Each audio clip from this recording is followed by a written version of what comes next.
Salut à toi, sombre pouce, j'espère que tu vas bien. Je suis ici aujourd'hui pour ensoleiller ta petite journée. Et c'est parti!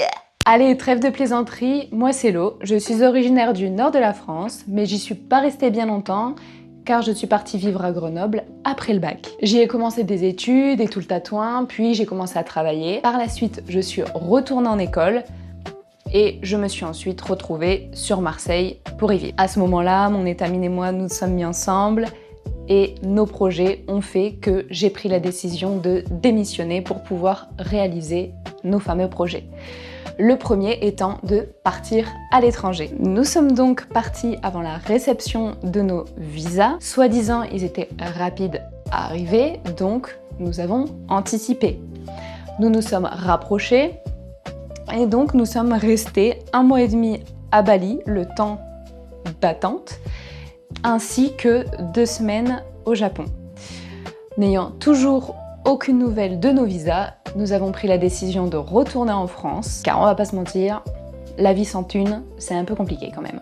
On vivait sur nos économies, on voulait pas tout dépenser, donc on a préféré faire safe. De retour en France, au fameux aéroport de Paris, la meilleure ville de France, nous avons reçu nos visas, littéralement 2 jours après. Il fallait bien renflouer les caisses, donc nous sommes restés 4 mois supplémentaires. Puis nous sommes repartis vers notre destination d'origine, qui était donc l'Australie. Et là, la moula, elle fait plaisir! Après ces tumultueuses péripéties et une fois la routine australienne installée, mes méninges ont commencé à bosser comme des dingues. De nouveaux projets ont germé dans ma petite graine. Donc faisons un saut spatio-temporel vers l'école où je me trouvais avant d'être sur Marseille. Une fille de ma classe m'avait parlé d'un bouquin, La Chambre des Merveilles de Julien Sandrel, pour ceux que ça intéresse. Bon, je vous le conseille, il est vraiment super chouette. Juju, si tu m'écoutes, ton livre, il est au top momo. Je ne vais pas vous raconter l'histoire au risque de vous la spoiler, mais en gros, ça parle d'un carnet de rêve. Et à ce moment-là, à l'époque, j'ai voulu écrire le mien, ça m'a donné cette idée. Donc c'est ce que j'ai fait.